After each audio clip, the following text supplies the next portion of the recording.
So, what should we do? Should we do another hour, guys? Yeah? You good with that? Go And then ahead. we have a break for lunch or something, or break for soup. Richard, you good with that? Do another hour? 45 minutes, please. 45 minutes. I like that. I like that. It's good for that. Yeah, Half an hour for the video. Okay. Which movie? Could you read that out? Right now? Please. Oké. Dit ben verslaafd. Die is verslaafd. De meeste van ons hoeft niet tweemaal na te denken over deze vraag. Wij weten het. Ons hele leven en denken draait om drugs, in welke vorm dan ook. Het gebruiken, het verkrijgen, het gebruiken en het vinden van manieren om aan meer te komen. We leven om te gebruiken en gebruiken om te leven. De verslaafde is gewoon een man of vrouw voor wie het leven door drugs wordt beheerst. Er zijn mensen in de greep van een steeds voortschrijdende ziekte, wie het einde altijd hetzelfde is. Yeah, we live to use and use to live. We say in English. You guys say the same stuff.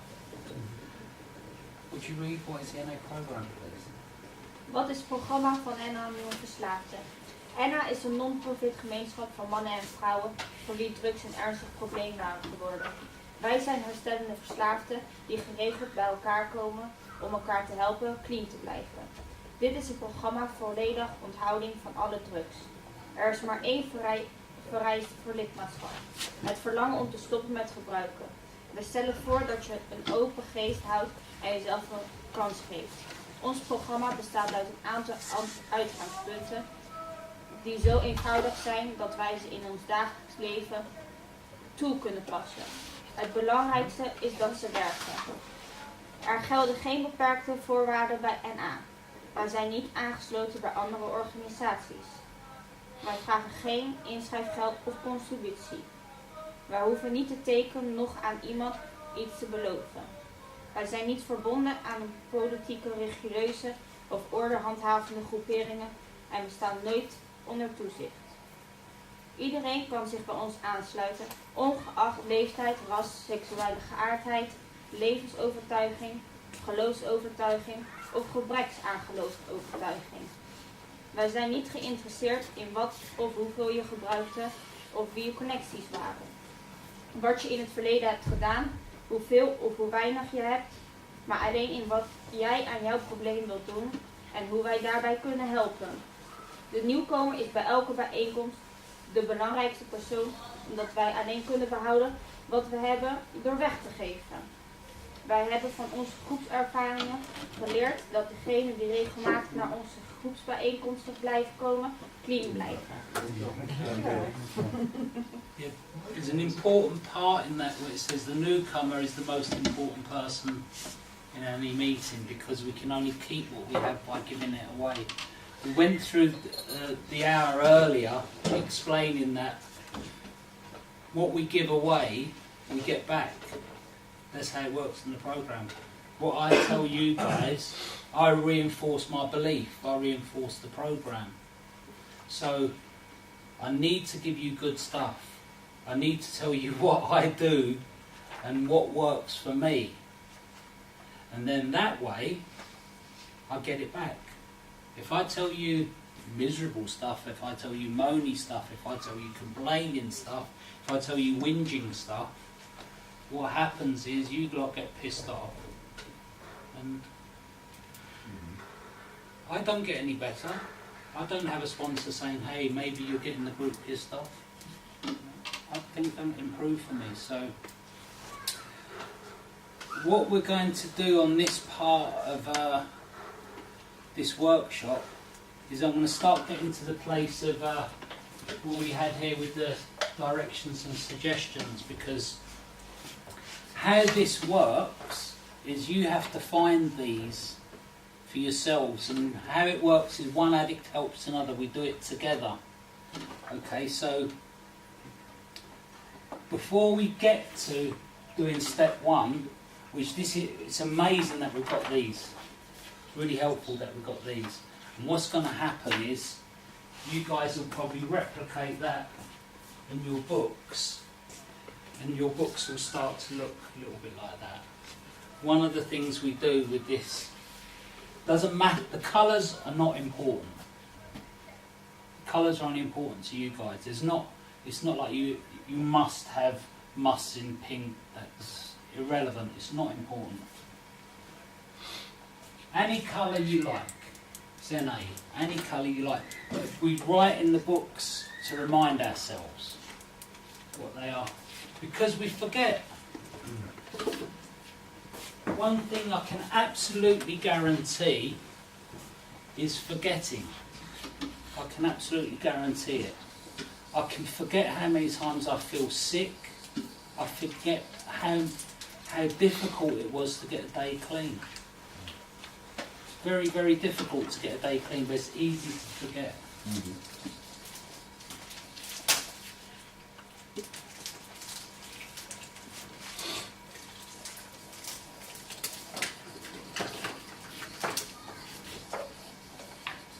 Now, because it's NA, and before we get to this, and just to be awkward, there's something which we do in new people when we're working with the basic text, and this is a forgotten part of the book.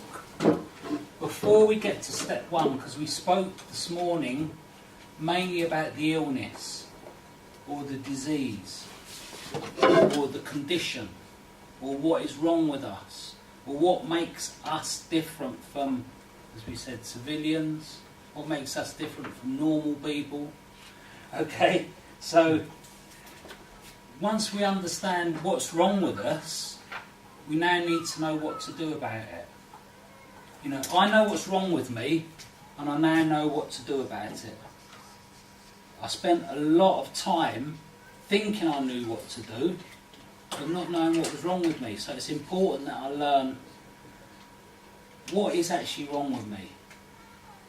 You know, we explained it that we have obsession and compulsion. Thibaut explained earlier that gets totally obsessed, uses all his drugs, wakes up the next morning and starts the process all over again. He totally forgets. There's just part of us where we've got a negotiator, a forgetter. It's all built into us. For some reason, we struggle with memory. So what happens with us is after we've finished doing the Just for Today reading, the How It Works reading, we come to a section which is not seen much in the basic text, and it's very important when you're working with new people. It's very important. It says, these are some of the questions we have asked ourselves. Now, a lot of people do step work, but you need some preparation with the step work. You need some preparation. What happens is a lot of well-meaning sponsors get people who want to stop using and they throw them into step one. Well, if any of you guys have seen the step working guide, or if any of you guys have seen that kind of literature, it's for an addict, it's mind-blowing. It's heavy stuff. It really works, but when we're fresh and we're new to this program, or we've been around a while and we're attempting this for the first time, it's very, very difficult to be asked such questions. The example I'll give you, because I'll digress slightly, the example I'll give you is in the step working guide. The first question in the step working guide is, has my addiction been active today? Now, how can you ask a newcomer if their addiction's been active if they don't really know it, if they haven't been through the textbook to study the textbook, what the students study, textbook, the basic text. Keep repeating the text because addicts have a hearing problem and we have to say things more than once. That's why every time we go to a meeting, we read the same cards over and over and over again. Because addicts, they don't listen, they don't hear it. They have to say it over and over and over again. We were talking earlier, you've been going to meetings for 6 years, and You can't recite these because you forget them. That's happens to normal people. But addicts seem to have it worse. You need to phone me tomorrow at 6 o'clock. Okay. We have to write things down with addicts. Now, there's a part in here, because this is interactive, this workshop, you guys. There's a part in here, for example, these are some of the questions we've asked ourselves. The first question up there, you can see it on that line. It says, are we sure we want to stop using? It's very important when you're talking to a newcomer. See the question here? How do we know it's a question in the book? And we have to explain this real basic shit to new people. Because it answers a question mark. Exactly. Fucking question mark. Exactly. Because addicts can make other parts of the book become questions. Addicts can they can look through this and they can say, they can look at different parts of the book and they can, do we have to go to a meeting? As a result, they can make questions where there's no questions. And for the guidance in the book, question has a question mark. So, for example, before we get to step 1, there's some questions we have to ask ourselves. Are we really sure we want to stop using? Now, to some addicts, they've already stopped using. They're clean. But we have to ask them, why? Why have you stopped using? Why did you stop using? Everything was gone. I couldn't take my life normal. Everything? Everything. Is there anybody here who didn't lose everything? Why did you stop using? Because I became miserable, I couldn't stop, I was constantly feeling the obsessions in my head. I lost jobs, and people started to isolate. Didn't lose everything, but if I kept on using, I probably would. And I became physically ill. That's another one. Utter desperation. What was it? The desperation. What was it? Yeah. What made it? What was your desperation? The pain of my addiction was bigger than the fear of making a change. It was at the end of my using, I drove to my dealer crying because I didn't want to go to my dealer, but I didn't know how to not go. Mm. And that was, for me, the moment I remember, that was my rock bottom. But I still had a car and a house and a job and everything, so it was, Yeah. I was They call spiritually bankrupt. They're great. We said it. They're fantastic words, aren't they? That some of us who've been around NA for a while trick you lot into. We go, we were spiritually bankrupt. Yeah. I never heard that till I came to NA. But basically, we were fucked. Yeah. That's another way to put it. That's what, I think that I can't think of any shorter, but they do say we have the gift of desperation. Yeah. And that thing is, I can't stop. We'll get to this in step 1, but I can't stop under my own power. I need some help. So it's that, let's go to question 2. Do we understand we have no real control over drugs? It's a pity Chris has gone, because I was going to pick on Chris. Okay. But for some of you guys who could save drugs till later, did you have any control? Did anyone have any control? To a certain point. So if you got asked the question, if your sponsor bounced up to you and said, did you have any real control over drugs? No. That's exclusive to us. We're the people who have this problem, not them. They don't have that problem.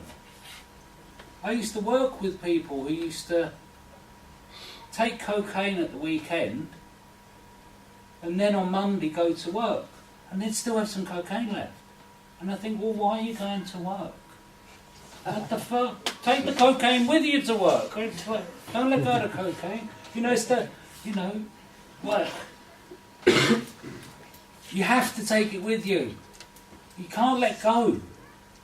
I used to go to the drug dealer, buy drugs, put the drugs in my pocket there, and I would check it all the way home. It was zipped up in my pocket. But I keep checking. I was obsessive. So let's go to next question. Do we recognise in the long run, now this is maybe a bit language-wise might change, do we recognise in the long run that we didn't use drugs, they used us? Do you guys understand what I said? Okay. Can I make it one word? It's the other way around. No, I'll make it one word. No, that's good, that is correct. It doesn't matter what way we put that round. Yeah. But this is not just exclusive to certain sorts of people. It was slavery. That's something which we don't want to hear. It's not very nice for us. Perhaps I can put something Dutch into it. In the Dutch word verslaving, it contains the word slave. Okay. Slaaf. Slav. Verslaving. Similar. Yeah.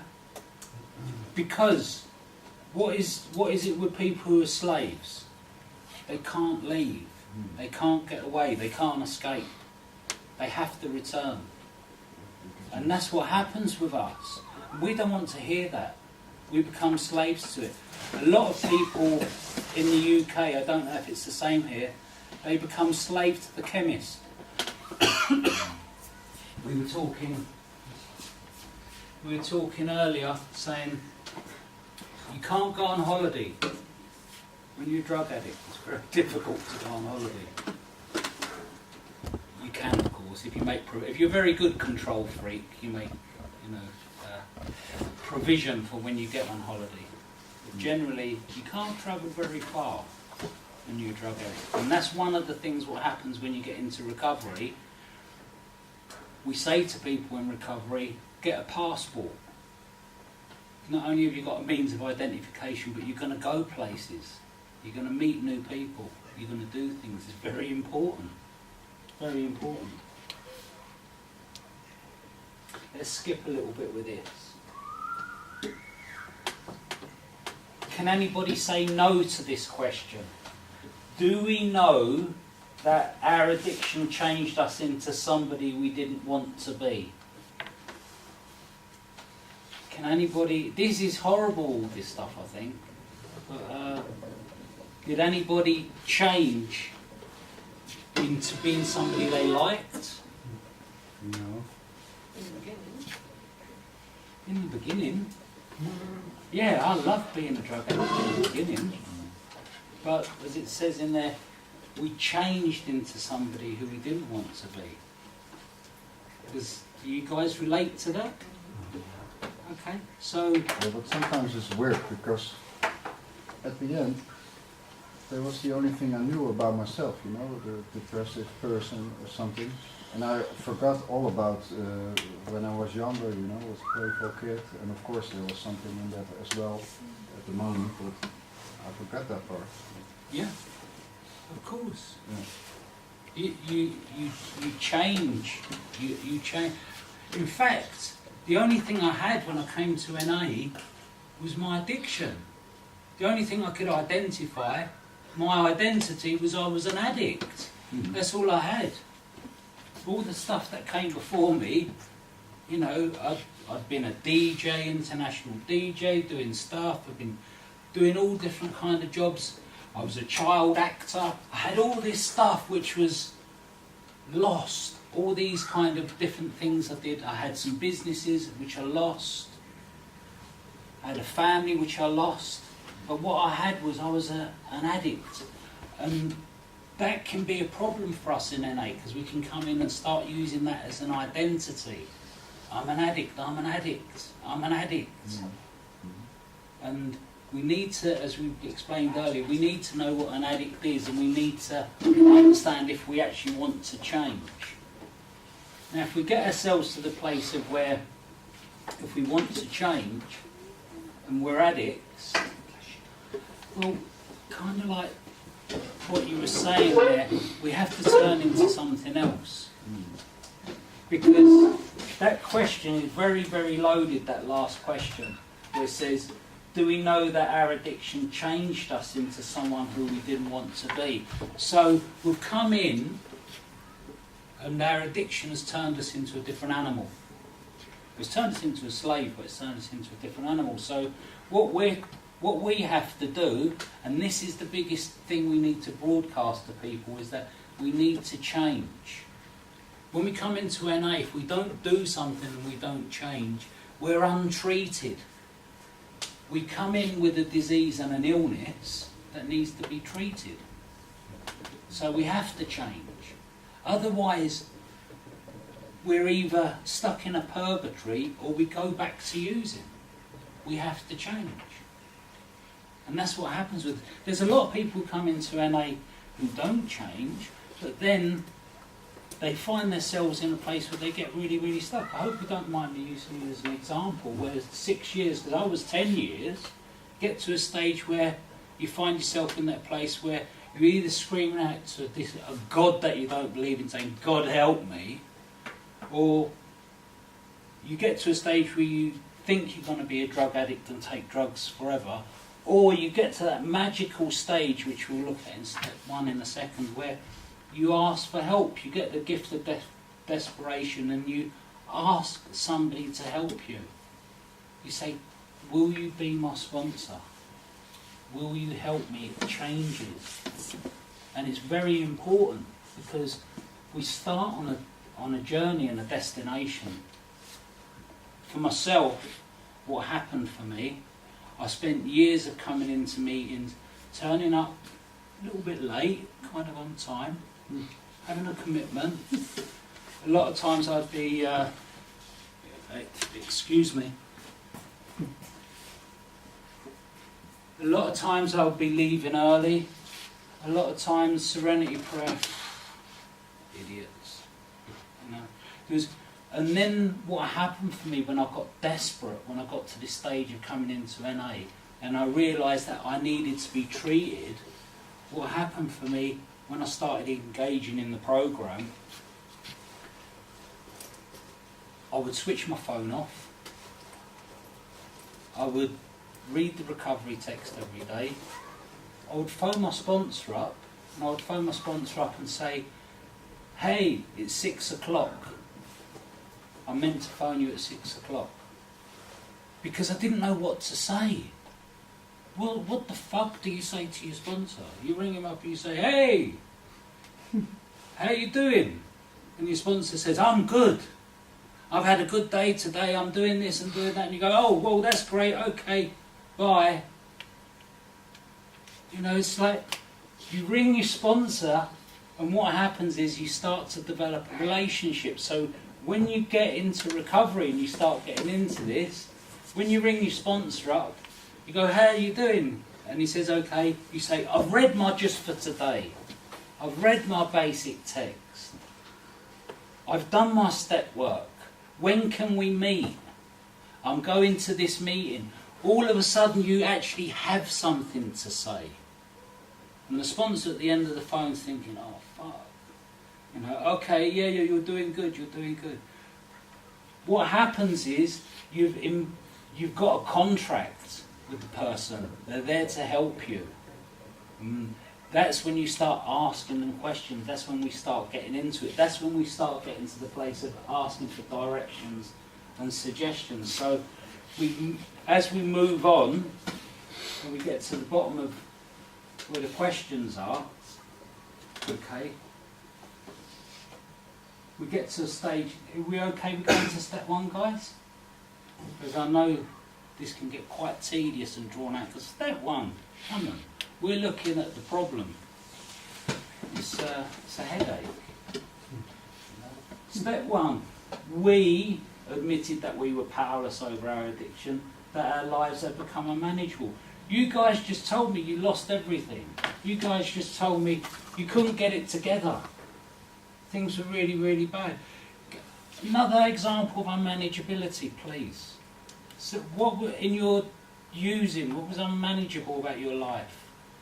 Could you get to the dentist? Yeah. Yeah, I could go to the dentist. Okay. So what was unmanageable? Could you pay your rent on time? No, I didn't have any money. Okay. Relationships? No. No, the drug use was my center point. Yeah. It was The drug use was the relationship. Yeah. Yeah, of course. Hey. Yeah. Yeah. Yeah. But I could use and go to the dentist too. Use and go to the dentist. But then it's okay. I want him as my sponsor. Come on. So, with that, it says that our lives have become unmanageable, because that's what happens with us. We become, because of being slaves to this, because of having to go and follow the addiction all the time, what happens to us before we get to a place of moving towards change, everything we put the addiction in front. We don't have no choice but to put the addiction in front of everything that we do. We absolutely have no choice. So,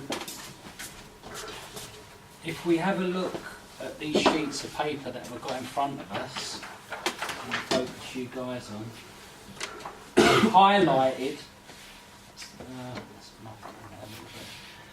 highlighted on the top there, you can see, well, I've done it in green. It doesn't matter. Richard did it in yellow up there, and that's okay. I've highlighted a direction. It says, and this is quite important, guys, it's in Narcotics Anonymous, staying clean has to come first. Now, so what I'm basically learning from the literature, what I've learned from thousands of addicts who got this together, what they're saying is, maybe I can't start this step till I'm clean. What they're basically saying is, this isn't necessarily going to work. I need to focus on becoming abstinent first. It's an abstinent-based program. I need to become abstinent first. You know? But is this the direction or is this a must? No, this is a. Is it a direction? Let's separate those. We're just talking about this area. Okay. Is it a direction or is it a suggestion? I have to open this up to the group. It's a requirement. It seems like a must also. It's a requirement, it's a must. I cannot That's work the without direction seeing you the want to go in. Is it a direction? Yeah, I think that's a must. Okay, The I'll- must is a direction. Let me put it into context. Okay? And this is where we start to get into it, because this is how you guys, this is what I say, this is the bit that seems difficult. It isn't, because this isn't an exact science. This isn't something that is, I'm gonna stop this guy, you know, but generally with statements like that, it's something we learn from experience of seeing people. But some of us hopefully never get that experience of watching people have to get to that stage, which is back to that thing right at the very beginning. As I say, this part, step one, can be quite boring, back to the beginning of the workshop, of desperation. What makes us do this? What makes us says no? I'm going to go to the meeting. So, shall we pick another one?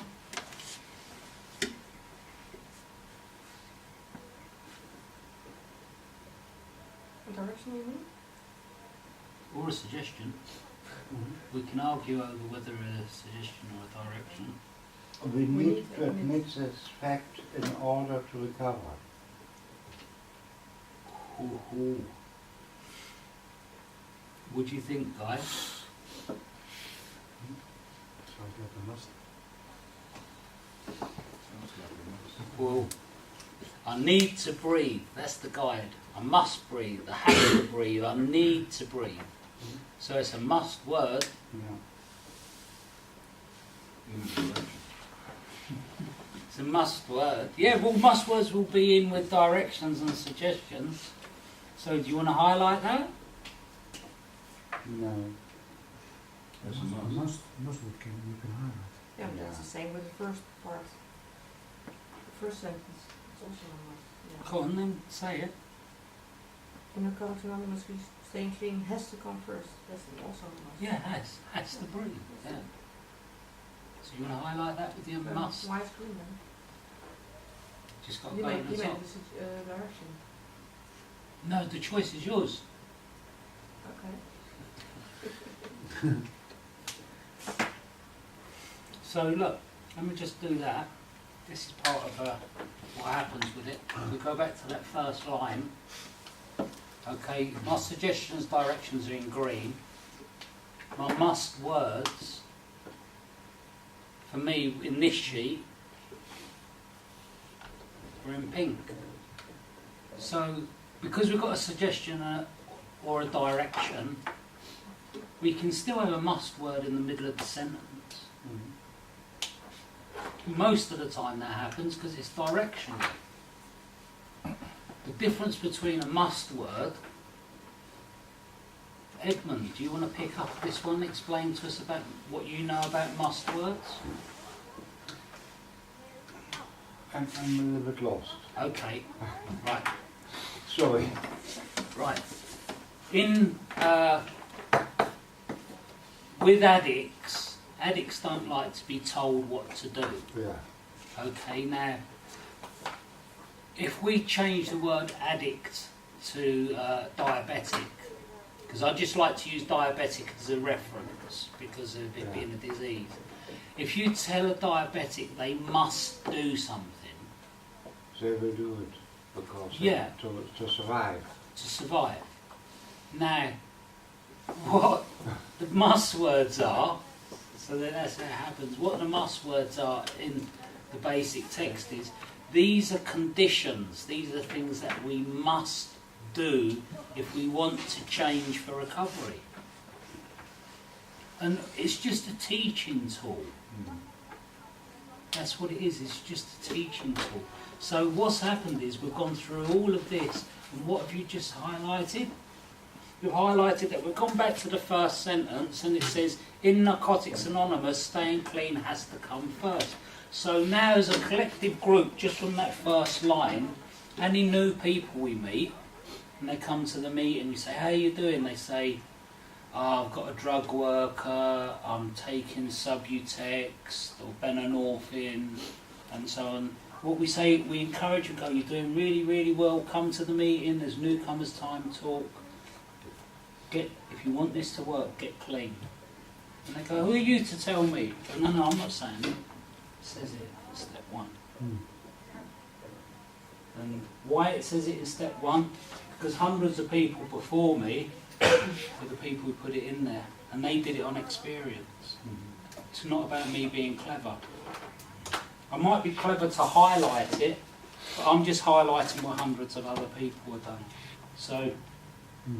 So far in this part of the workshop, we have done 2 paragraphs, basically, step one. And it's only taken an hour. Thanks, guys. Thank you. Thank you. Thank you. Any feedback? You guys okay with that? And they must stay clean because there's no healing without feeling, right? Wow. Whoa. And what can't you do if you're on methadone? What feel? Yeah, you're detached, aren't you? You're in a bubble. Yeah, I guess so. And if your mind is influenced by weed still or whatever, what are you? You're detached from those feelings, aren't you? You're in a bubble. Yeah, and sometimes it's quite difficult because there are, of course, in the fellowships there are a lot of people at medication. Yeah. That's where it gets complicated. Yeah, that's where it gets complicated. So how do you get them? There's special meetings for that, a dual diagnosis meeting. Yeah. Yeah, Well, for sure. Yeah. see, the thing is, we're not doctors. It says it. We're not doctors. We're not professionals. All I can say is, how did you do it? Yeah. See, there's a lot of people in my experience in Narcotics Anonymous who tell me what to do. And as we've learned, addicts don't want to be told what to do. All I can do is, I suggest you go to a meeting. I suggest you buy some literature. I suggest you call some newcomers.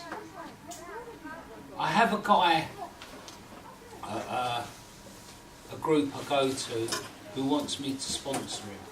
Okay, this would probably be a bit adventurous, especially when Richard's out the door. He wants me to sponsor him, Edmund. So what I say to him is, no, you don't need my help, go away. Now he'll either go away, or he'll come up and he'll want my help. He'll either want my help. Because what I've done is I've sponsored a lot of people and I help them, and then I give them a piece of paper and I say to them on a tiny little piece of paper, can you write down why you want me to sponsor you? It's very important, this. And then you see them at a meeting a week later and you say, did you do that? And they go, oh, well, you know, not at the moment. I haven't got a pen or something. Well, they're never going to write their step 4. They're never, ever, ever going to write their step 4. If they can't, all they have to write down on the piece of paper, will you take me through the 12-step program? That's all they've got to write. If they have difficulty, you give them the sponsorship leaflet to read. In the sponsorship leaflet it says, a sponsor is somebody who takes you through the 12 steps. But what happens is, sometimes they'll come back and they'll say, I don't know what to write. Well, then I'll help that person. But most people want you to carry them through recovery. And we can't do that. We're not strong enough. We're looking after each other here. We can't do that. All we can do is help each other, those of us who want it. And I know the workshop stopped and hopefully Richard's making some soup. But all I can say is in English is if you want what we have to offer and are willing to make the effort, then you're ready. Otherwise, they'll waste their time and your time. Because what they want you to do is to fix them. And as you guys will learn or know yourselves, you have to make an effort. You have to go right when you want to go left. You have to get involved. Fucking hell, you know, it's not even the price of a bag of gear. So it's not even an eighth of Skunk, one of them books, you know, so you know, you have to want it to do it. So, and that's why conventions are important, linking up's important. That's why I come here and do this, because I know there's thousands of us. You know, it was only 4 years ago I was in, did you go to Barcelona? They did. Yeah, Barcelona, 16,000 all in the stadium. Europe's not as big as America. You go to America, it's fucking big when you're in America and you've got 30,000 people holding hands doing the Serenity Prayer and they're all out of time. It's great. It's great. But it echoes round and that's when it starts to sound a little bit like football. But what you realise is you're not alone. There's a lot of us. And the other thing is, I'll tell you a quick little story. You know the program The Muppets? The Muppet Show. Okay, the guy who The guy, Jim Henson, who made the Muppet Show, okay, he was a member, and when he finished Sesame Street, before he made the Muppet Show, there was a bit in between, and he said to his wife, "I'm fucking lost, I don't know what to do." And she said to him, "Why don't you take time off and do what you want to do, go to the conventions across North America, go to the meetings." So he took 6 months off and he went to these different meetings across North America. And what he realised when he came back, he said, "I've got ideas for new characters." Okay. In the meetings he went to, he realised there was always a Sam Eagle at the front. There was always a Kermit. You know, there was always the two guys at the back of the meeting going, "Hey, see those guys there? They're fucked up." You know, taking the two old boys who play the jokes all the time and not really there. Oh yeah. And then he had the bear, Fozzie Bear, who tells the jokes. He tells the jokes with low self-worth. He's the only bear who comes on, who kind of comes in and kind of goes.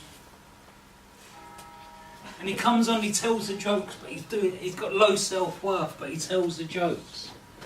Now, most comedians, they walk on the stage, don't they? They're like, "Da, da, da, da. I'm the funny man. I'll tell the jokes. I'll tell the inappropriate." But Fozzie Bear, though, he's got low self-worth. You know, so...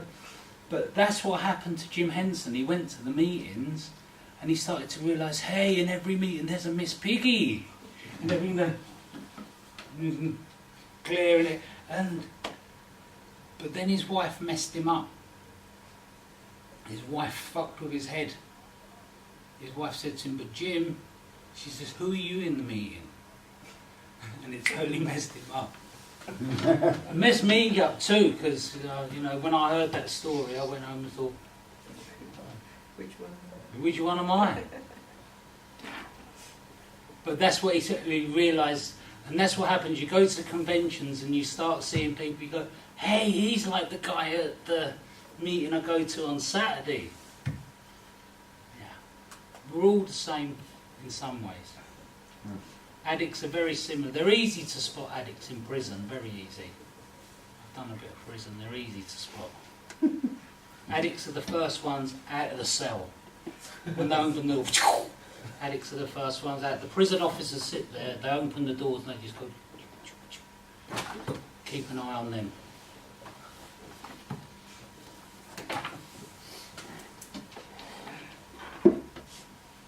You guys got any questions at all? We're never going to finish this, you know this.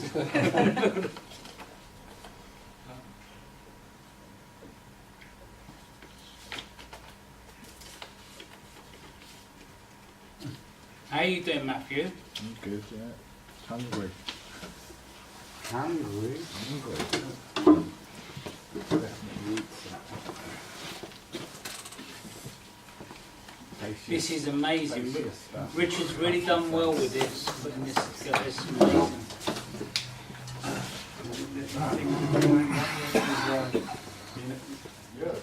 That doesn't mean shit, really. More difficult. Yeah, to a certain extent. Als je nou dat zelf Especially zegt, if dan you're kan on maar this road. Temptation is great. You know, there's so many musicians and singers in the country. So many. In fact, when you go to Hollywood, where I've been, on a Saturday night meeting in Hollywood, there's so many famous people in the country. Yeah, I was in one meeting and they basically had to cast the Star Trek in there. It's fucking crazy. Which is really funny to see as well. It doesn't stop you from being successful. You only stop yourself from being successful. It's understanding that you're different. Once you understand that you're different, stop convincing yourself you're like other people. Just deal with what you need to do. It's like that thing of, I know what's wrong with me, and I know what to do about it. It's not, you know, you can't can't live how some people Dat is een live. ander boek. Oh, dat is uit Works And of that's the Life. same in real life. Ah, Just oké. get dat on snap with ik. what you Oké, do. maar dat is ook goed. Ja. Ja, kijk eens wat ik vandaag gehaald heb. Uit Engeland. Yeah, to thine own self be true. Deze Just met do what mij. you do. Read the books of people who are famous in recovery. Ah, ja. Go and get Anthony, the guy from What? Chili Peppers, Anthony Hague. You can read his book. It's really good, that Russell Brand. meditation If you app. go to his Yeah, different- I downloaded it Yeah, Russell lately. Brand is Yeah, I use that. on Facebook. yeah. Russell Brand. I Good, don't good know. sleep I've been meditations sat in a meeting on with there. him for Yeah? years. Yeah, really good ones. But there are a lot. He wants That's to amazing. when Russell Brand talks to me, On the I started now with 3 minutes meditation. that's what he does. Kijk eens. Dat is nog... It took Russell Brand was 8 years, with 6 months difference between me and Russell. He was only 6 months more clean than me. But it took him 8 years to do this.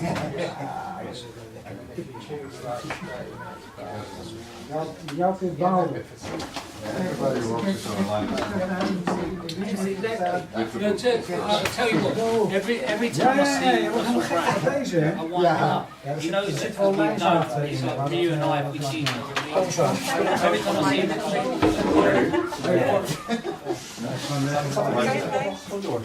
he likes people to go Russell, do the opposite. Ik ga maar even koffie Weten halen. mensen wat er Yeah, sure. mensen morgen de meditatiemeeting.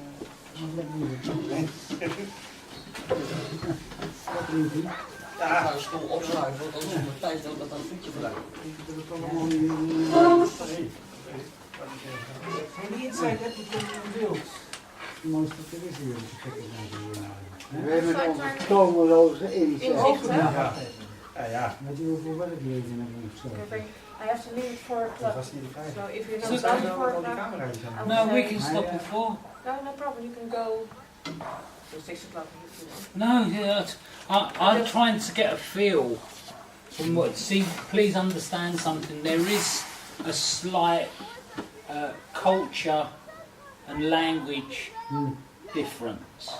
So sometimes when I'm talking with you guys, sometimes you go very quiet and I think, am I being understood? Am I being misinterpreted?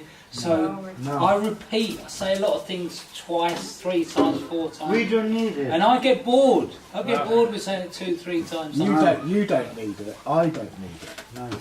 I need it. Oh, you need it. We need it. Ah, I thought you said you don't need it. When I do the English workshops, as I do. I think Richard's seen, I make fun more of people. Yeah. They don't take it so personally. You can do that. I'll get away with it. Yeah. But with you guys, we you know, Don't take it too serious. don't take Frankie. no. Hungry, angry, lonely, Take tired, yourself serious. serious. Don't take me serious. Don't take yourself too seriously. You can make fun of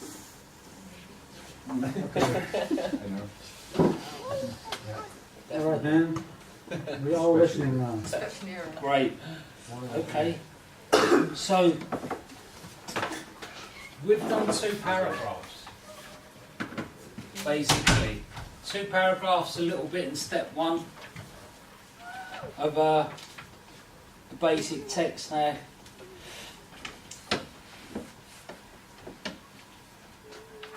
What I would like to do with you guys is I kind of want to go more to the solution, really, because we've had a long day, we've had a long morning.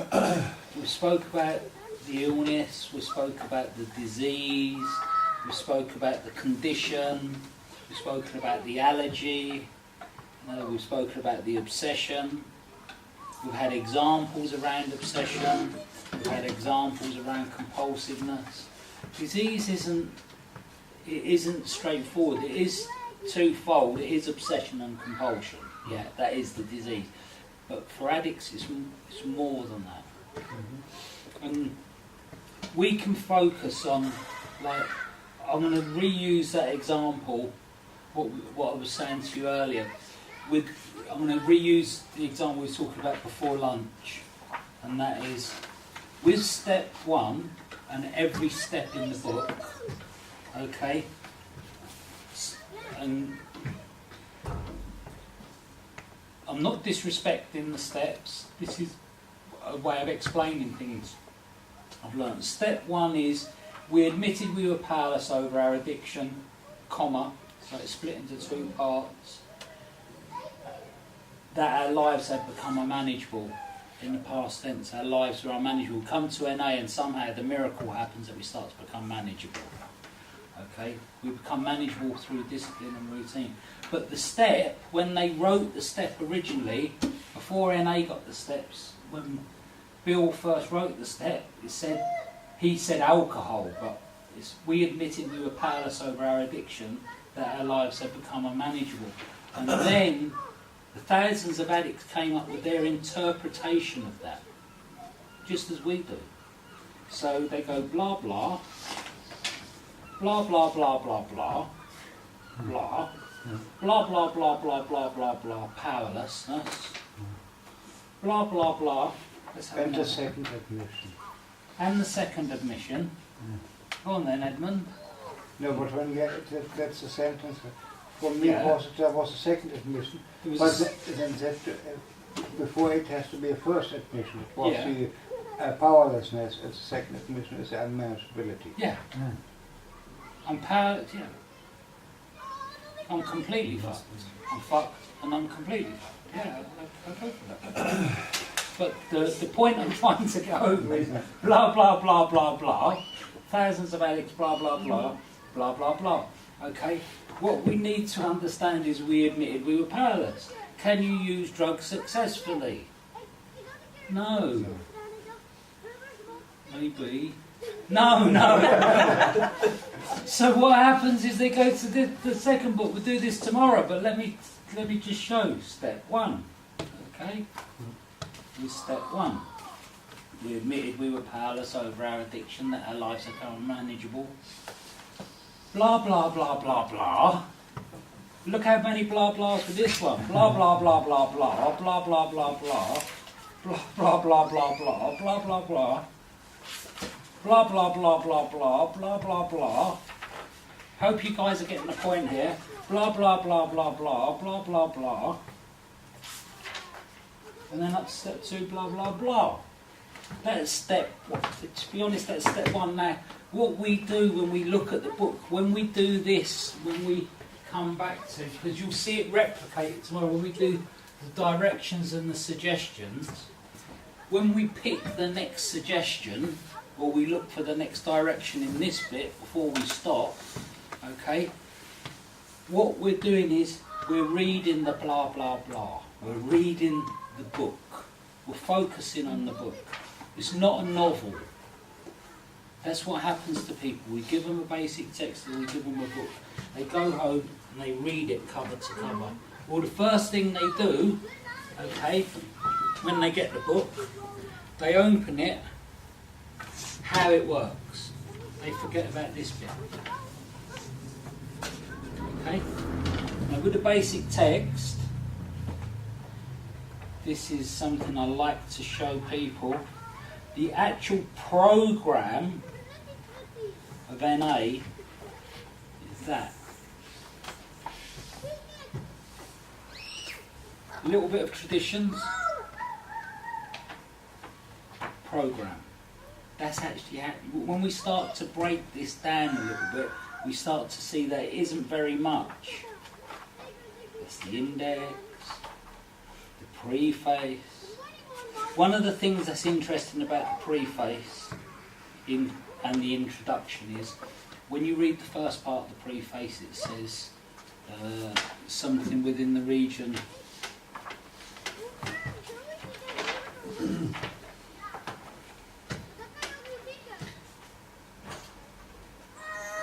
Preface to the 6th edition, with the original preface.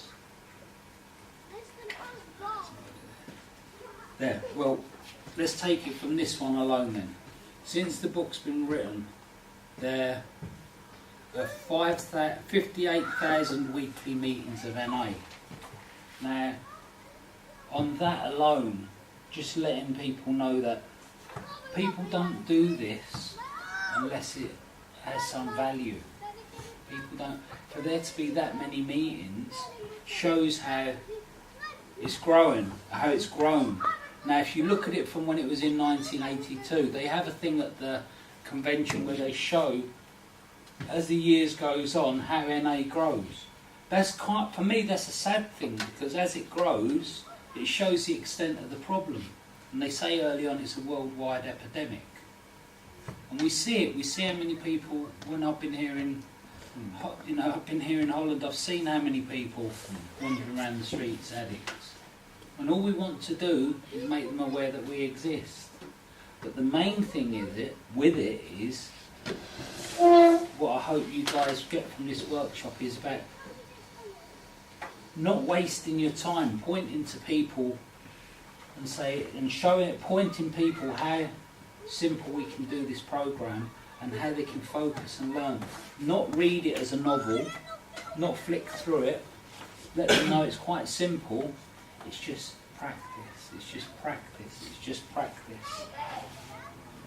Yeah, that is the way I read the book, the things I have read. I started to read and I wanted to go as fast as I can to the bottom of the page and the end of the chapter.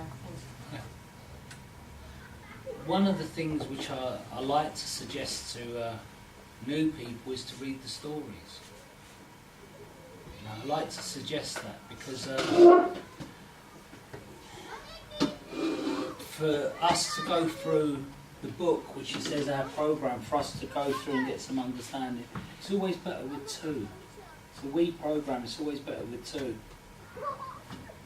Can we pick this little bit where we ended there? Can we pick another suggestion or a direction?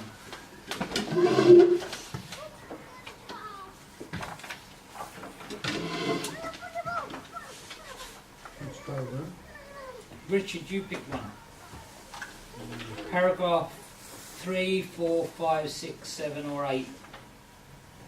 I would like to do 1, 2, 3, 4, 5, 6, 7, 8. Okay. 8, okay. What one have you picked, Edmund? Until we let go our reservations. Yeah. Okay. Now, what does the group think? And is that paragraph? Is that paragraph?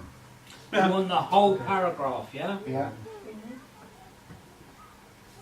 So, what you want to pick is until we let go of our reservations, comma, the foundation on which our recovery is based is in danger, full stop.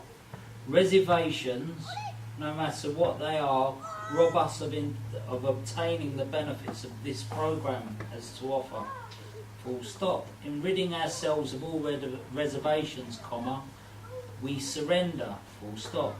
Then, and only then, can we be helped to recover from the disease of addiction. What do you guys think of that? What Edmonds has suggested? Yeah? You going with that being one big direction? Yeah. Anyone else?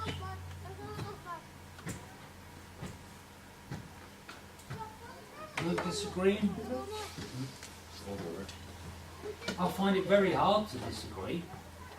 I find it very hard. Would you like to? I'm trying to think how to, but I'm not disagreeing with that. There's another part of me that's saying, Edmund has cheated, he's done this before. No, that's my favourite one. I think the question to ask, or the main thing is where you have to bring a sponsor up and talk to them around that, is what is a reservation? See, it's cool, we're going through this, yeah, and we're going through and we highlight that. Say Edmund and I were sitting down, we go through and Edmund tells me that paragraph's that, and I look at it and I say, well, I have to agree with you, Edmund, that is, but what is a reservation? Because it doesn't explain to us what a reservation is. That's why we have to learn. It explains a bit later on in the book, but in step one, because they put the right stuff in here, but they made it in a bit of a hurry. So, a reservation in our programme. Now, I used to say when I first came to recovery, the only reservations Indians have. Reservations stay with, Indians stay on reservations. So, and make fun of it. But have any of you guys, can any of you guys explain what a reservation, save me having to do it, any of you guys explain what a reservation is, or what a reservation is for you? I had a reservation when I become very old and sick, and I'm in old people's home, and I can drink. I know it's not true, but I thought of that. I used to think to myself that I'll be an old man, a rocking chair, smoking joint. Yeah, I'll be an old man, be on that rocking chair, on my porch, smoking a joint. Yeah. Now, I once was working with somebody who was a sponsee, and they said they really want this program, they really want to do it. But if their daughter gets married, they have to have a glass of champagne with the daughter, and the daughter gets married. So, any examples, anyone? Anyone got something you... I don't know, but this is more what you guys told us, like a reservation, like maybe when I'm 65, old at 65, old 55. I'm 57. Take your time. But that's of course a reservation, but what is like still smoking cigarettes? Or have some other addiction? Well, what I would say to that is, let's do one at a time. Yeah, but is that under the name reservation? Well, it's basically like this. It's a bit like the early AA stuff. It's like some people smoke, but it doesn't trigger them to want to smoke crack. So you may say it's a reservation around becoming total abstinent, but then that's your choice. You know, it's not a point of whether people smoke or don't smoke, and whether it's a mind or mood altering substance. It's a very tentative subject, because when this book was got together, everybody smoked. Not smoking's a new thing. People coming to understand about smoking and how toxic, how infectious, how you shouldn't smoke around children, how, you know, I have a consequence, I have lung disease. 25% of my lungs don't work because of smoking. So whether or not we should smoke or shouldn't smoke, that's a society question. And for me, now let's come back to whether it's a reservation or not. I had to stop smoking cigarettes. I had to stop. Now, just because I have to stop, I don't want to tell you guys you have to stop. I had to stop taking drugs. So there's certain things that I have to do. Now, if you go to another fellowship, you may have to stop drinking alcohol, but you still might be able to take a sleeping tablet to go to sleep. You still might be able to smoke a cigarette, but to qualify, you have to stop taking alcohol. In NA, we haven't got to a place yet where smoking is concerned.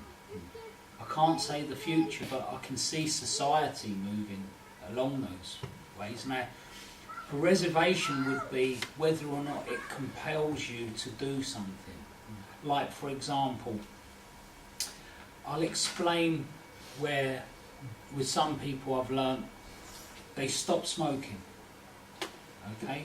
And then what happens is they stay abstinent for 2 years.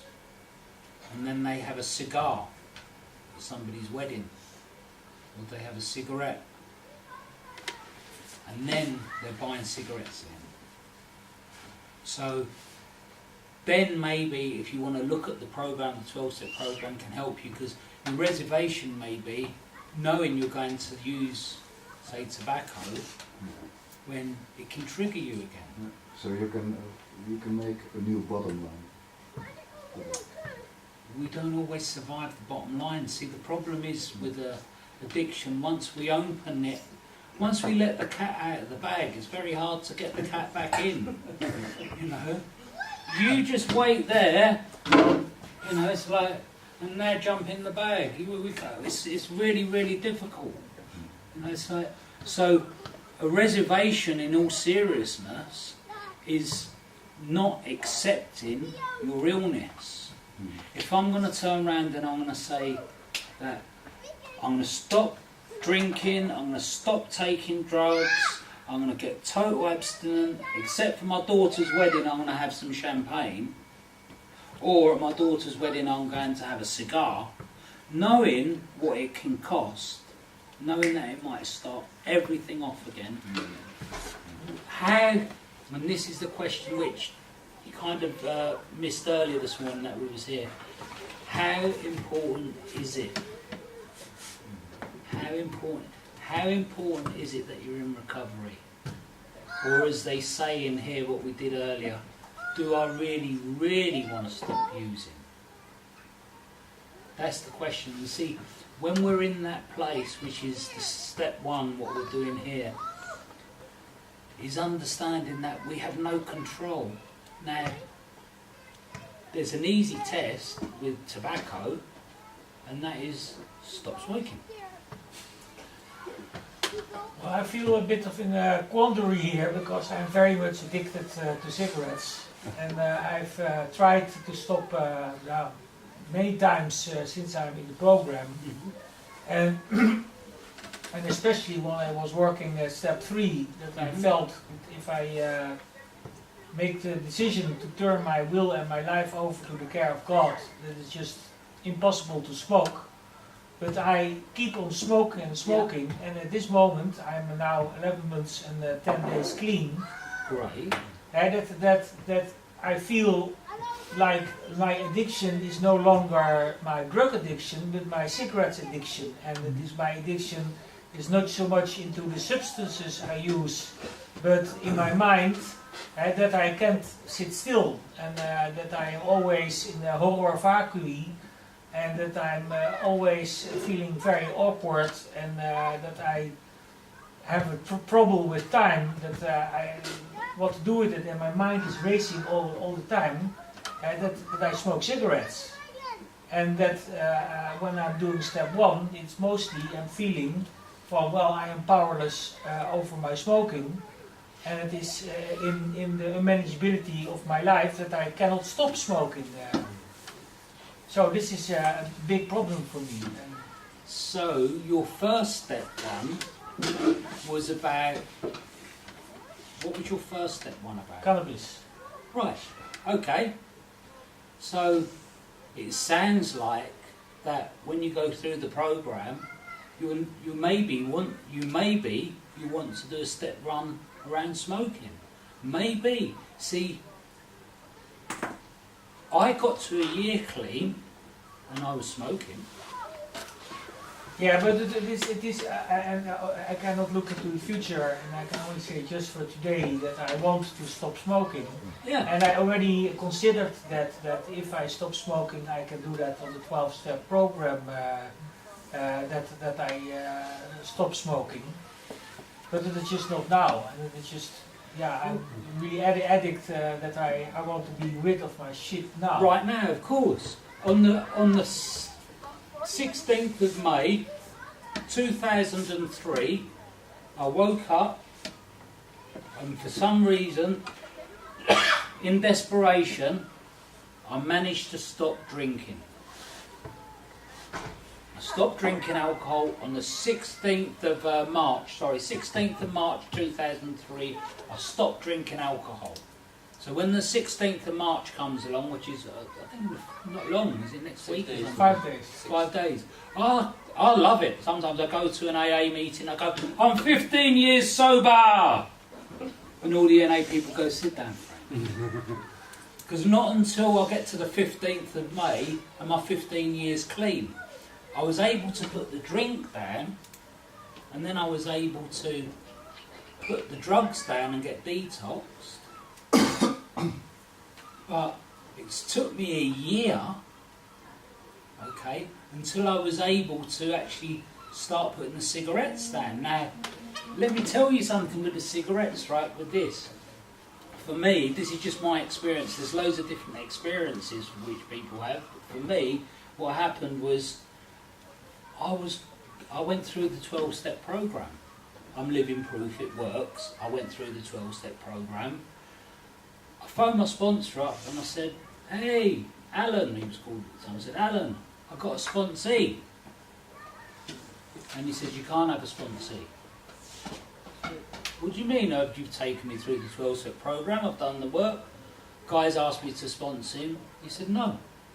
He says, "Frankie, you're still smoking." Now, I was so obsessive. I was so... I did the... I prayed, fucking gonna stop. I wouldn't have cigarettes, people smoking at me, and I'm fire past them. I can't turn crazy. I went absolutely crazy because I needed to wear that badge. I wanted to be the sponsor. I wanted to be, I have sponsees, I'm fucking working the program, I'm super addict.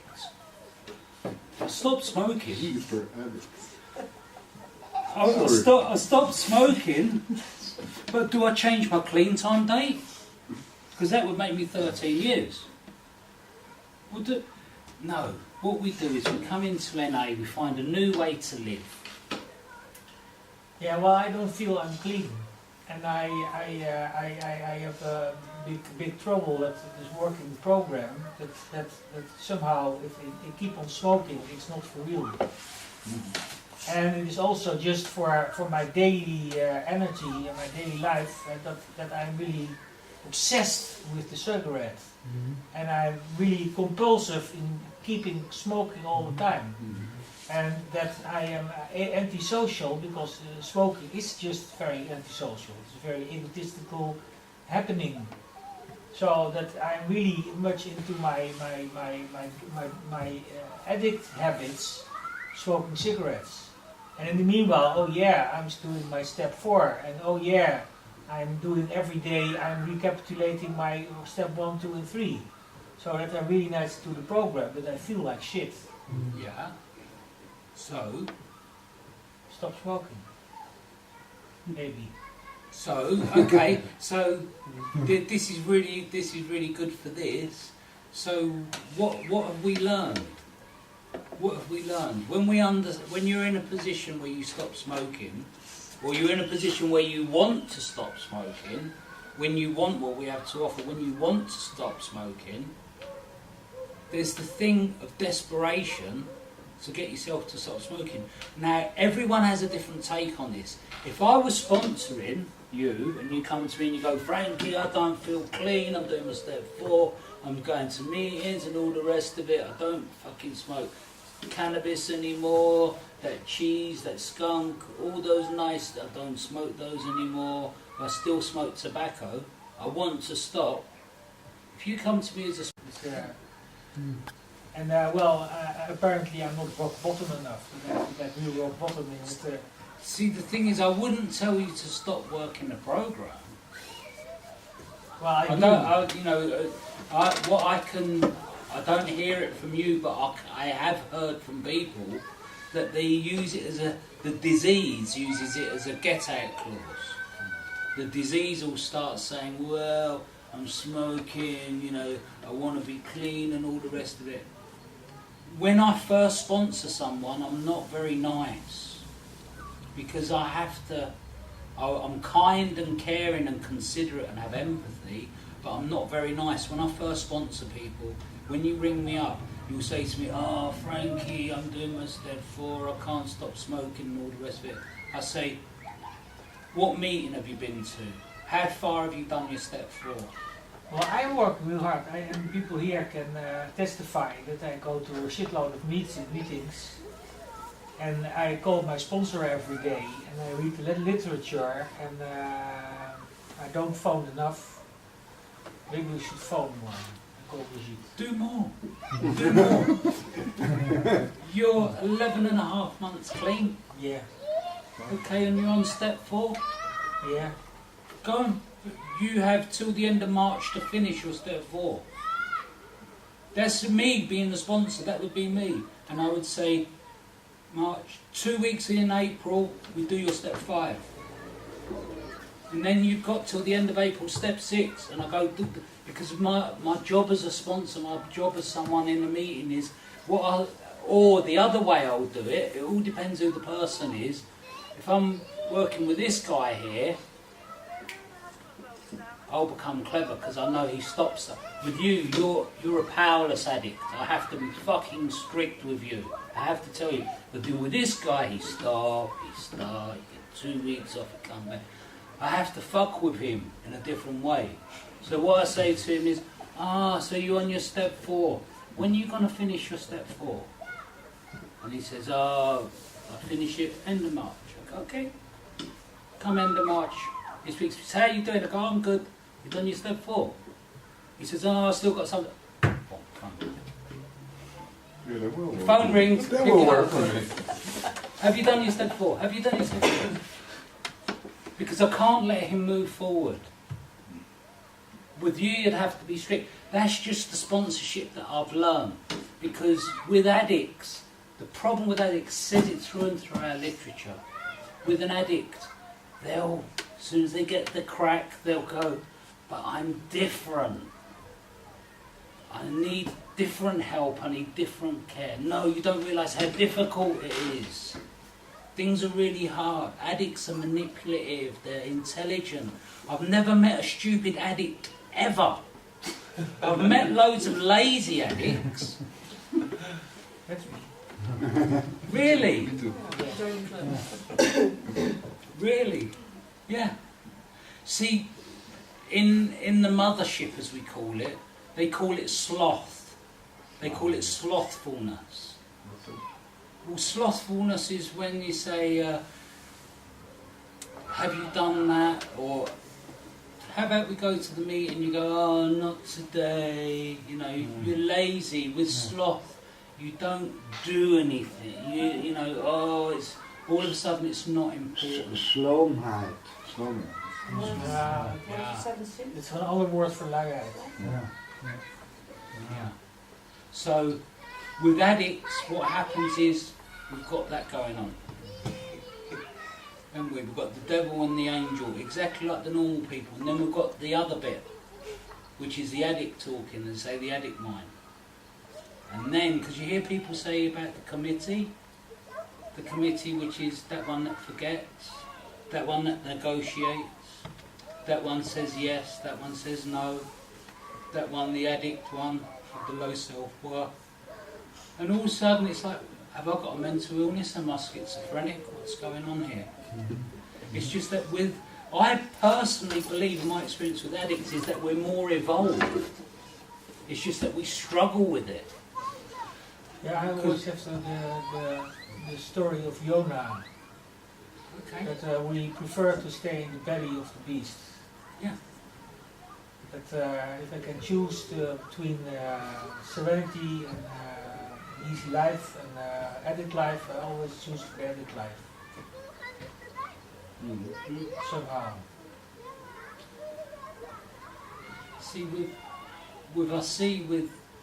what happens with a lot of addicts is they're like hothouse flowers. What happens is they grow really quick and fall over. The amount of times I've sat in meetings and the guy comes in the meeting, he's trying to get clean. 2 months later, he's doing really well. At the end of the year, they say, I've got a job. 2 years, I'm manager. 3 years, I run the project. 4 years, they're using. Because they go, shh, boom. They grow too quick. With us, what we have to do is, it's okay to grow quick as long as you get your foundation going. So if you come into recovery and you race through the steps and you do everything but you don't know what's wrong with you, now if I can make a suggestion to you guys, which I got from another addict, what you need to do is you need to find something that you can absolutely guarantee happens to you when you use. You can absolutely guarantee. For me, what happens when I use, I become dishonest. Now, the second thing that happens to me is I sell off things. At the moment, I don't sell my possessions. The minute I use, I sell my possessions.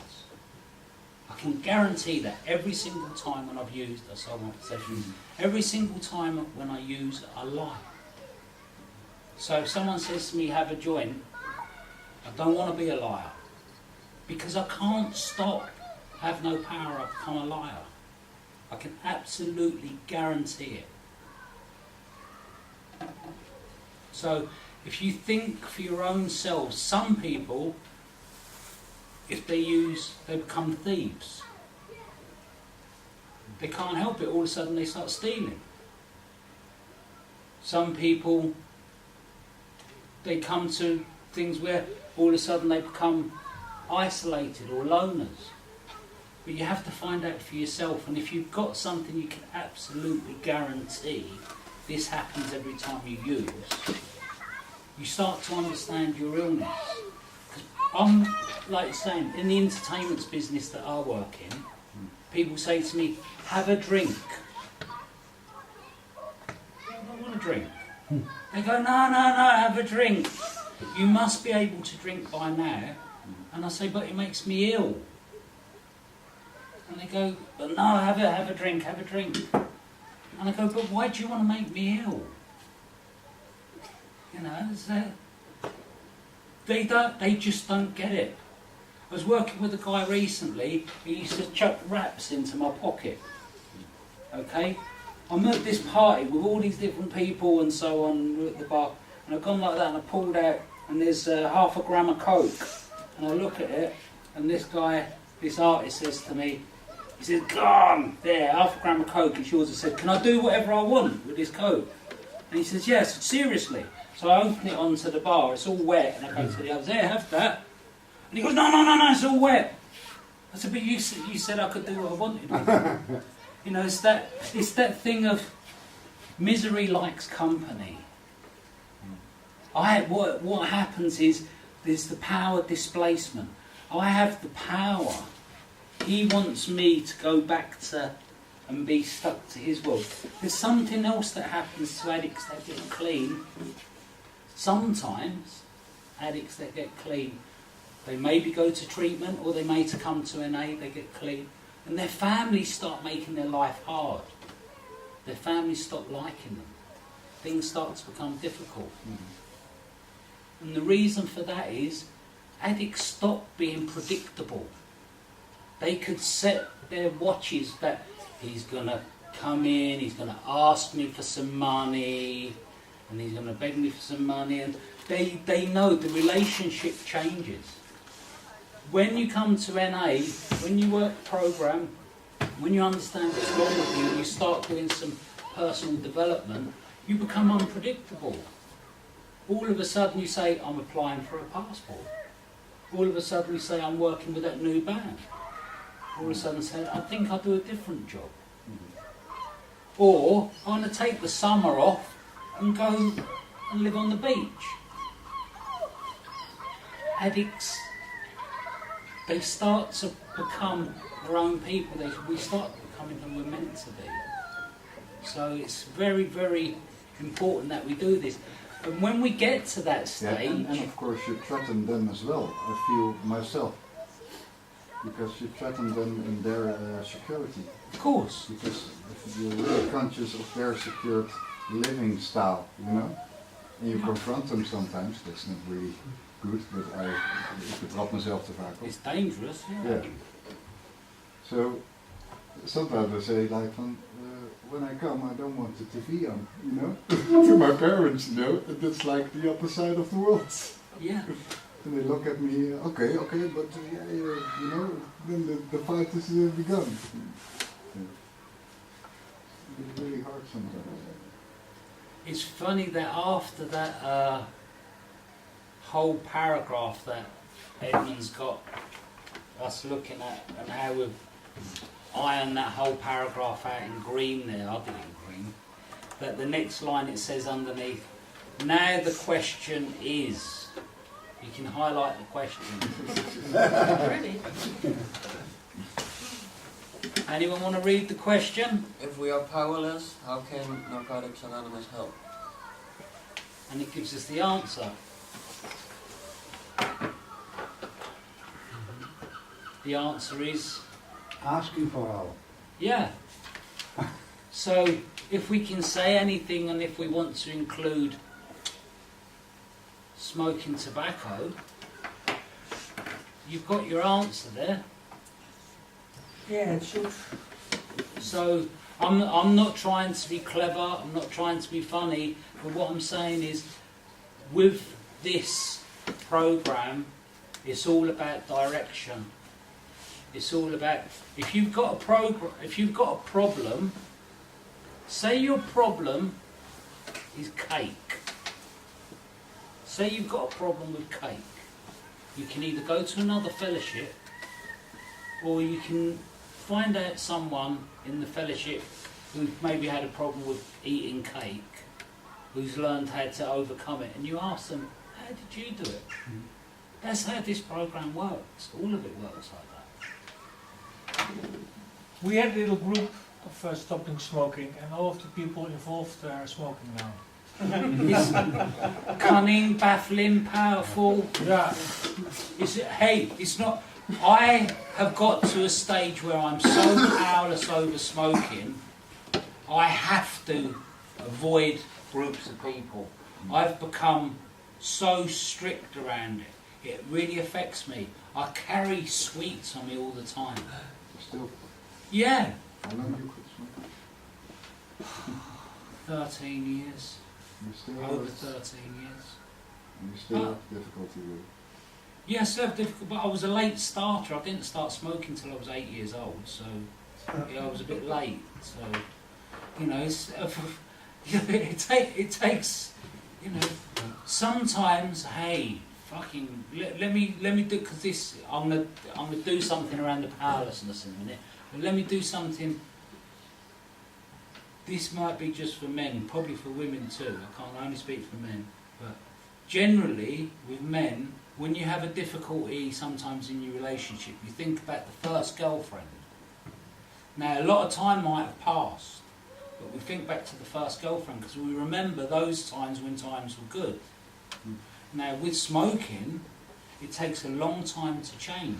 If I've been smoking for 30 years or taking heroin for 25 years, I can't expect it just to be gone, just because I've spent 10 years not doing it, 12 years not doing it.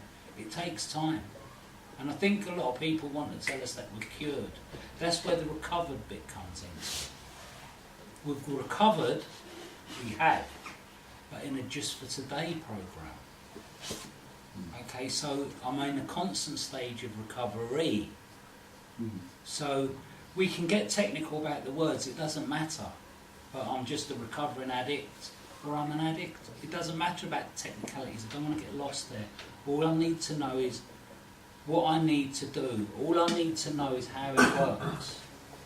If I know what's wrong with me, that really, really is the foundation. And then I know how to fix it.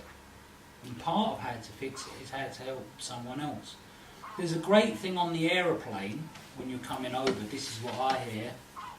When they're doing the announcement and the stewardesses are standing up and they're saying, they say this thing where they say, if the oxygen mask falls down, make sure you put your mask on before you help somebody else. And that's one of the things which we learn in NA. Sometimes we come in NA and we want to help everybody. Well, put your own oxygen mask on first and then help other people. There's a process with that. And I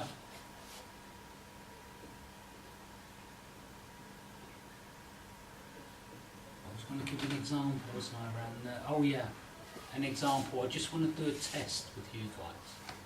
Okay? Just want to do a test. Just to see if you guys are the same around thinking. You may be, you may not be. This doesn't always work. Sometimes it works. One of you may. Roncliffe. Yeah. Roncliffe and I. Did you like cocaine? Yeah. Yeah, it's good, isn't it? Yeah. I like cocaine. Okay. Me and him, we're addicts and we don't have enough money to buy cocaine. He has half the money, I have half the money. We just about get enough money together and we can buy a gram of cocaine. Yeah, fucking great. He's my friend. I love him. He's my friend. Hey, cool. So I start off, okay, and I go, hey, I have a fucking really good dealer. This is about thinking, okay? This is about addict thinking. This is about addict thinking before we come to the program, okay? But this is for addicts. Okay, so I say I have a really good dealer. This dealer, he has Peruvian blue cocaine. It's the best cocaine you can get. This cocaine is so good, priests pray over this cocaine and it's just for the Illuminati. My DT, my dealer, he has some of this. You have 25 euros, I have 25 euros, I can get a gram of this. So you're saying, okay. So I say, but problem, there's a big fucking problem here. My dealer, he's paranoid. He can't meet new people. My dealer. So, you're like, oh, fucking hell, no. My dealer hasn't got anything, he's got shit, I'll wait till 5 o'clock for my dealer. Oh, fucking hell, Frankie, fucking hell, okay. I trust you, man, I trust you. So you give me the 25 euros, I get 25 euros. I'll go and see my dealer here. He's got fucking good coke. Gives me the coke. Now I have to separate. Put another in a little bag. That's what that pocket's for, yeah? That pocket. It's fucking good. The deal wasn't that big, but it's fucking good. It wasn't that big, but it was fucking good. Okay? So I put it on the mirror.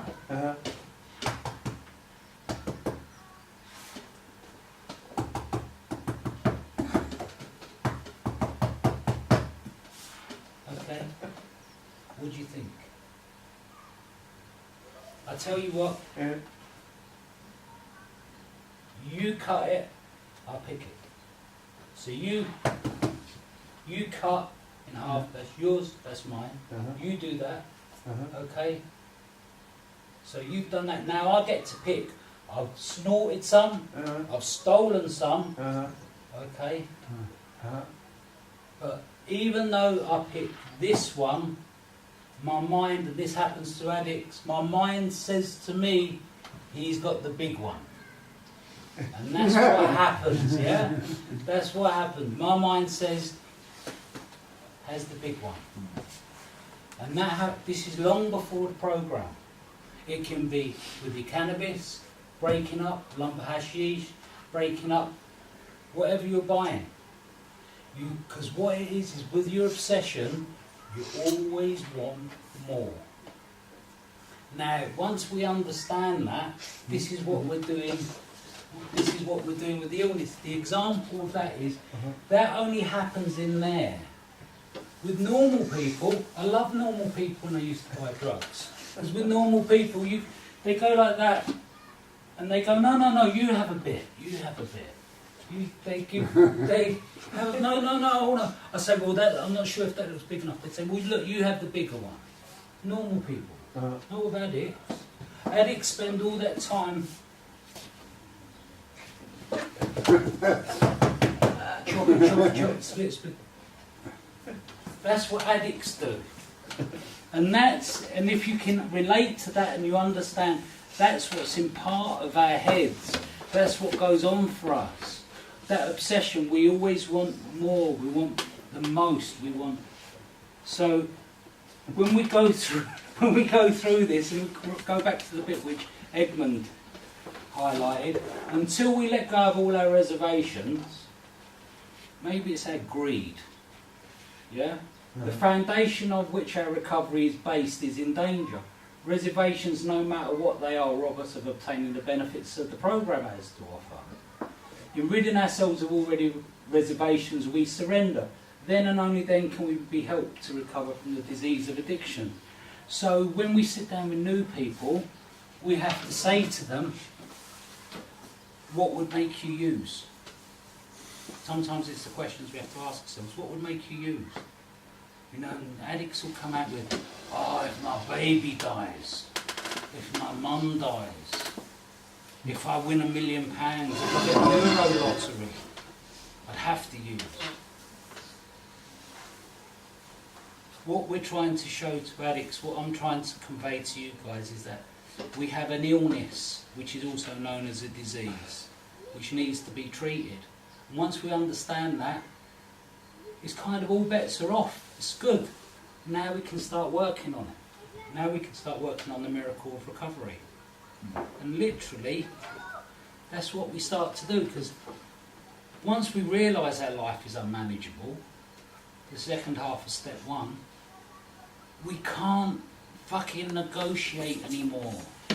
We can't argue our position. We have to say, and that's the position you're in. You're in a good position to be. You know you don't want to smoke. So now you have to find out how not to. You've got the answer. It's just that the treatment for what you're going to do is not very nice. Yeah, it's going to be hard. Now, I'm going to finish on this. I'm going to say one last thing, yeah? After 10 years of coming to NA, going to treatment and detoxing and stop, 25 years of being a heroin addict for me, over 10 years of drinking methadone by the gallon and so on. When I made the decision to stop, I went into detox and I wasn't even sick. Because something inside me had changed. I'd made that decision and I knew my life was going to be different, and what I basically did was I embraced the program. I became like that discussion we had earlier. If you speak to somebody who, say for example, believes in a religion, who really, really believes in a religion, it doesn't matter what you say to them, you can't change how they think. Now with me as an addict, what's happened is I've taken a lot of people through the program. Now, I've become a believer in the 12-step program because I've seen so many people change. When people come up to me and they go, hey, what you need to do with addiction, you need to take ayahuasca and sit in the jungle and it gets rid of all your inhibitions and you kill your addiction, or you need to go to treatment. And you can't convince me, because I have personal experience of watching people change, which has made me a believer. I know it's possible for you to stop smoking. Yeah, first get I know it's possible. But as well with people in religion, they got, of course, the big group is made from Christianity, the AA, but it refers to some things. The Bible, it's not the same, of course, but they got that experience as well. Yeah. So you cannot change them. Yeah. But what makes difference of our program and a religion then? For of course I know that we can choose a higher power, blah blah blah. There's not one truth, blah blah blah. Yeah. Well, the Bible's a really good book. Yeah.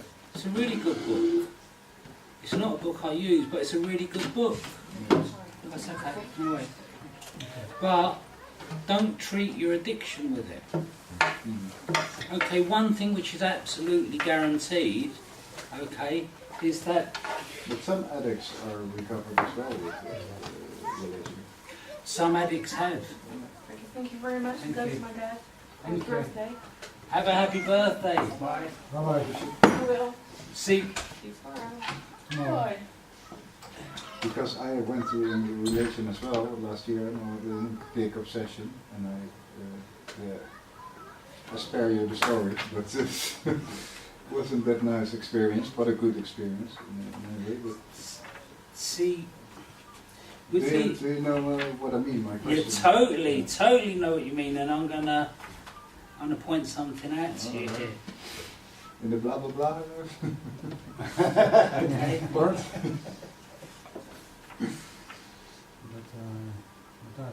Yeah. We're gonna give it 5 minutes.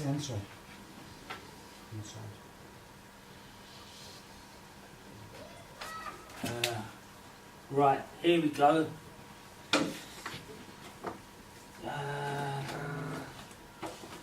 Why are we here? Okay. Do you want to read it out? You okay? Yeah. I'm trying. I can't read, speak Dutch. Okay. But I can try, but No respect. Waarom zijn we hier? Voordat wij nakwamen konden we ons eigen leven niet hanteren. We konden niet leven van het leven genieten zoals anderen dat doen. We moesten iets anders hebben en dachten dat een drugsgevoeligheid. Het laatste het gebruiken door het welzijn van onze familie, onze vrouw, man en kinderen. We moesten toch. Oké, ik moet nog even op mijn mond zetten zo. Maar ja, vandaag komt voor jou weer een beproeving. Nog straks op area. Ja, Hoezo heb ik een beproeving? Kom je daar nou in mij? voor jezelf. Waarom? Wat heb ik gedaan? Je mag alleen de mond open doen wanneer je gevraagd wordt. Oh, dat ja. Ja. Dat is zeker de beproeving. Ja. Ik mag niet spreken, hè, daar. Ja, dat bedoel ik. Ja. Ik ga mijn best doen, vriend. Goedemorgen. Frankie, Matthew. Gisteren hebben we de basic tekst gehad, een stukje. En u bent? En ik ben Richard. Ik wil niet graag horen. Ik heb een verslavingsprobleem. Ik heb heel veel verslavingsproblemen. Vandaar dat ik hier ben om wakker te blijven. Dat is het verhaal. how long? How long? Boundaries. How long? What time? 17 jaar ben ik ontplooid. 17 years. No, this morning. This Yeah, morning. more Yeah, interesting when when we the were lunch an was. hour. You're more interested in my belly. Also, yeah. 1 You're my hour. kind of guy. About 1 hour, then we take a break, and then eat something, coffee, and then we start, and then we're 1 hour, etc., etc. It's 4 o'clock. But yesterday we had directions, buzzwords, and questions, and then we kind of repeat it, turns on in our mind. Yeah. I like it. Frankie, your time. Thank you. Thank you, Richard. Yeah, welcome.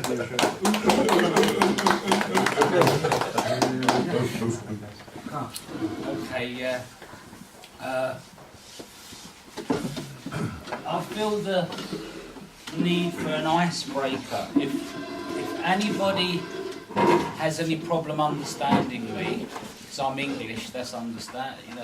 Please put your hand up. Say, Frankie, stop me.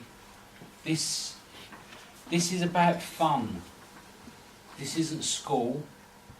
This workshop is to get you guys excited in this. It's not about making you master ninja. Okay? So I'm out of here. cool.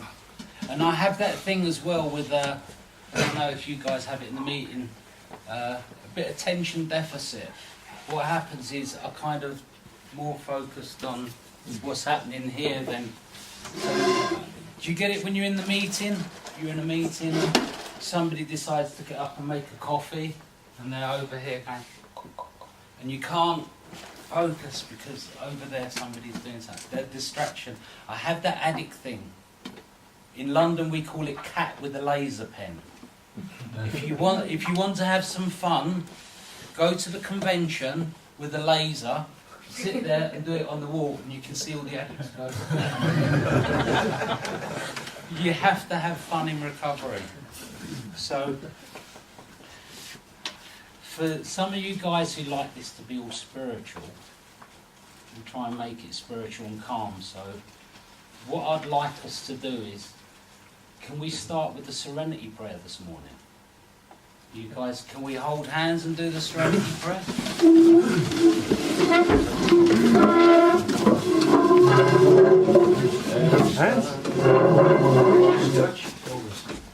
Well, how about, Thibaut, if we do the Dutch version, but we do it with we? With us and we. Would you like to take charge? Oké, we staan hier in een kring om ons aan te herinneren dat we niet alleen hoeven en kunnen doen. Nou, daarom de handen van de persoon en als je stevig vast op zijn leven ervan afhangt, want dat doet het ook. We noemen het woord God, maar iedereen is vrij om daar zijn eigen betekenis aan te geven. God. God, schenk ons de kalmte om te accepteren wat we niet kunnen veranderen, de moed om te veranderen wat we kunnen veranderen en de wijsheid om het verschil te weten. Blijf terugkomen uit het werk, dat je dat werkt.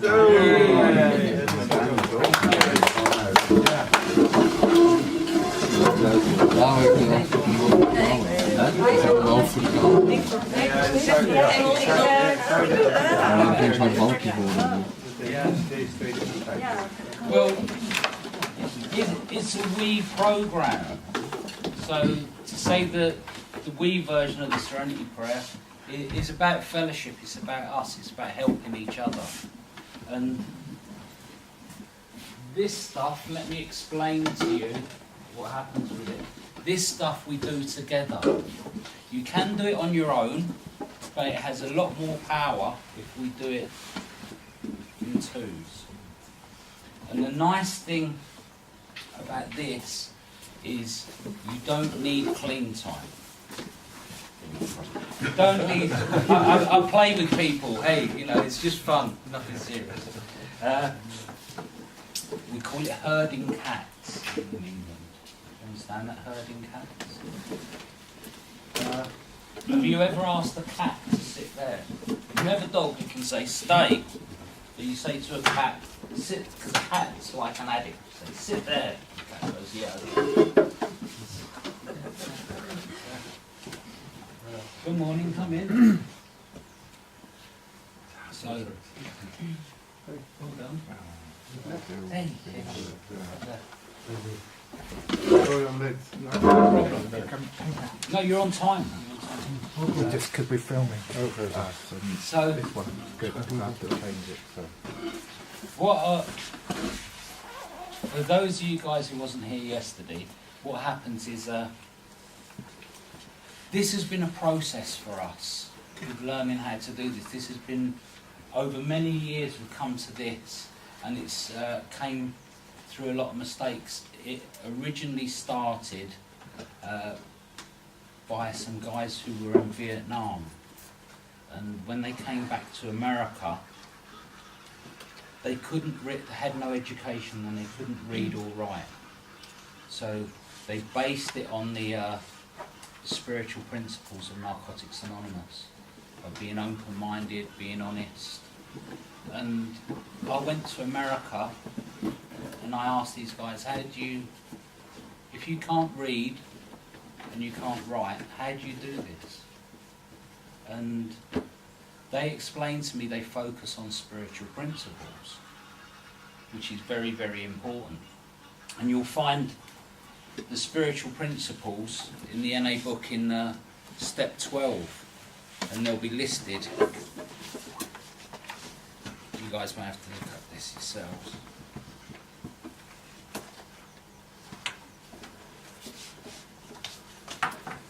But you'll find the spiritual principles are listed in here, and there's actually 13 of them, and there's more.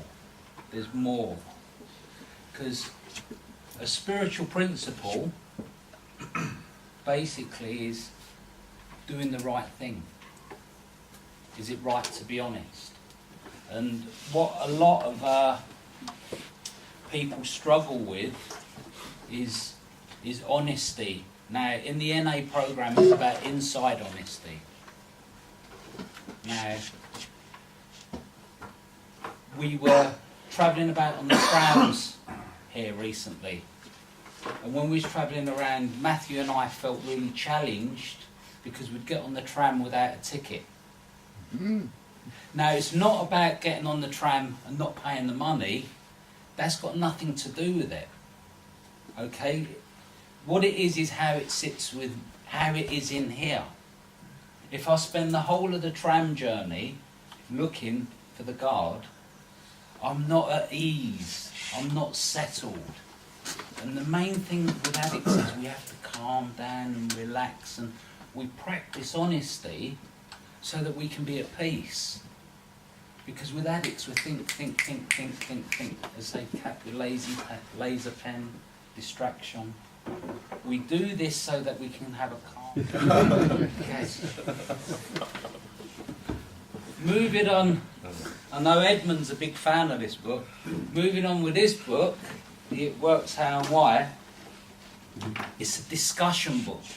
This is for two people or a group to sit down and discuss. On the introduction to this book, oh, and by the way, this is going to be interactive. Because you guys are so quiet, I'm going to ask questions, listen to answers, and get you guys to ask each other questions, possibly. On this book, It Works How and Why, it says, welcome. The book you have in your hands is a discussion of the 12 steps and the 12 traditions of Narcotics Anonymous. So, the book tells me it's not a novel. I don't sit at home and flip through this book. What I do is, I sit down with another addict or my sponsor, and we go through and I suggest you read it in small pieces, in small chunks. Because each step in this book is 10 pages. And it's a lot to take in. But if you read a couple of pages and you reference with somebody, a lot happens.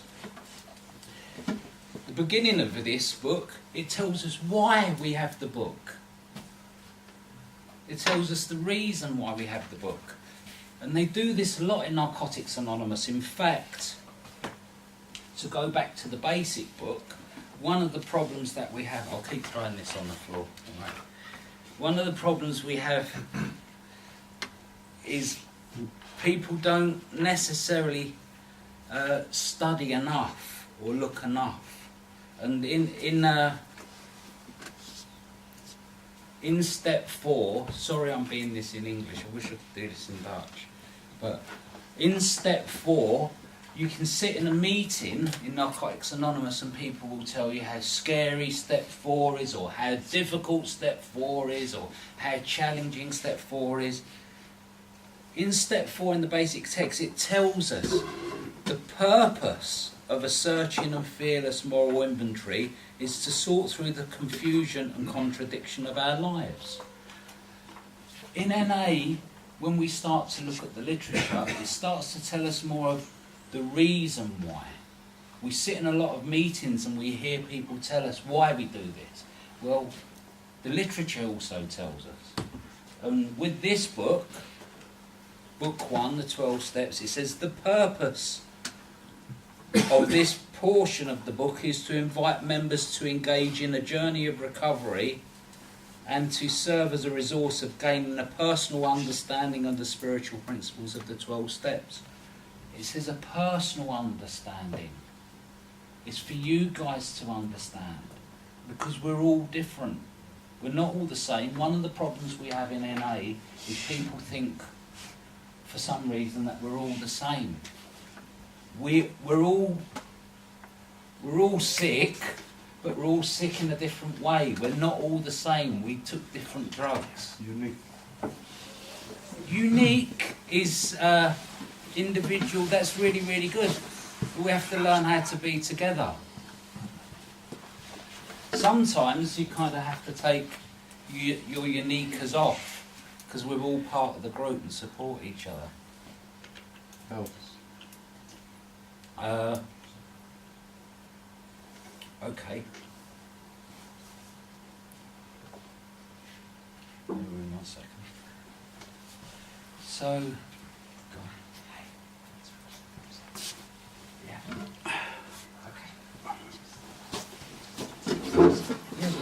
yeah, because I feel we need a nice icebreaker as well. Because I'm drying up, because I'm so used to going bang into this, and you guys are quite quiet, and We're listening. good. First time. Good. I'm not used to it. The English are too fucking distracting. The point being is, okay, the whole point of this right here, right now, at 11:30 or 31 minutes past 11, is it's actually Richard's birthday. He's become an old man. He's in his 50s. We're going to have a cake for him, which is going to be brought in. Have you got his cake ready? Quick! He's not allowed cake. Carrot cake. Probably is carrot cake, yeah. Lang zal die leven, lang zal die leven, lang zal die leven, de gloria, de gloria, nee, de gloria.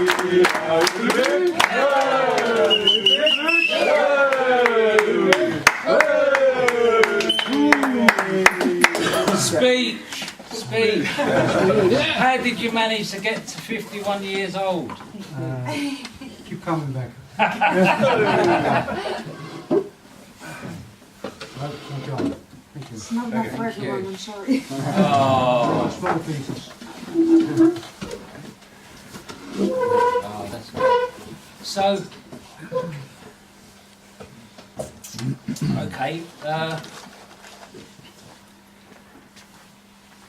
With this book, what we learned basically was there's some simple ways to go through this book. Have we got enough copies of it? We have got enough copies of the book. What we'll do is we'll highlight in a little while. But first off, what I'd like to do with you guys is get some idea where you're at, so you can see how you're at with other people. Who's worked all 12 steps? Okay. Edmund. So, What, 12 steps? Must have, surely. so who sponsors people? Cool. Hey guys.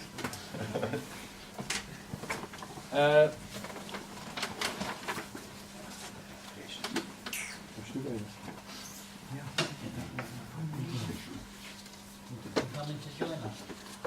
Good. Okay.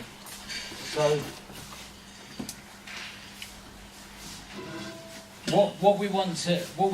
what I'd like to do is I'd like to get a group understanding around powerlessness. Yeah. So, I'd like to get some examples of powerlessness, and then we'll talk through examples of powerlessness. Now, if I'm powerless, okay, if I'm powerless, because I'm in prison, doesn't mean I'm powerless. It's a consequence of my powerlessness. So, hey. So, would any of you guys like to give me an example of when you've been powerless? My addiction.